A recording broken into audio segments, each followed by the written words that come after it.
केंद्रीय मंत्री चिराग पासवान ने कहा, पीएम मोदी ने खाद्य प्रसंस्करण मंत्रालय की जिम्मेदारी दी है और मैं इसके लिए कड़ी मेहनत करूंगा। भविष्य खाद्य प्रसंस्करण का है और इसमें असीमित संभावनाएं हैं। आने वाले समय में इस विभाग में भारत की भागीदारी बढ़ेगी। इस विभाग में वृद्धि से किसानों की आय बढ़ने में भी मदद मिलेगी। पीएम मोदी ने ये भी कहा है कि हमें इस विभाग को नई ऊंचाइयों पर ले जाना है। देखिए, प्रधानमंत्री जी ने जो जिम्मेदारी दी है उसको पूरी ईमानदारी से, पूरी मेहनत से, पूरी निष्ठा से निभाने के संकल्प के साथ यहाँ आया हूँ। फूड प्रोसेसिंग की एक बड़ी जिम्मेदारी है और मैं मानता हूँ कि आने वाला समय फूड प्रोसेसिंग का ही है। ये एक ऐसा विभाग है, ये एक ऐसा क्षेत्र है जिसको अभी पूरी तरीके से बनिस्बत बाकी देशों के एक्सप्लोर नहीं किया गया है। स्कोप हद से ज्यादा है।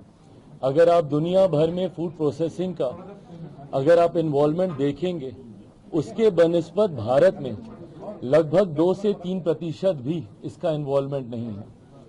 आने वाले समय में जहां इसमें स्कोप बहुत ज्यादा है, वहीं ये एक ऐसा विभाग है जो सीधा किसानों को मदद पहुंचाने का काम करेगा, जो किसानों की आय को बढ़ाने का काम करेगा। जिस लक्ष्य के साथ हमारी केंद्र की सरकार आगे बढ़ने का प्रयास कर रही है, कृषि प्रधान देश है हमारा, और ऐसे में मेरा खुद का विजन, जिसमें मैंने हमेशा इस बात का जिक्र किया है कि ज्यादा से ज्यादा प्रोसेसिंग यूनिट्स होने चाहिए ताकि किसानों को उनके उत्पादन का उचित दाम मिल सके, उनके आय में वृद्धि हो सके।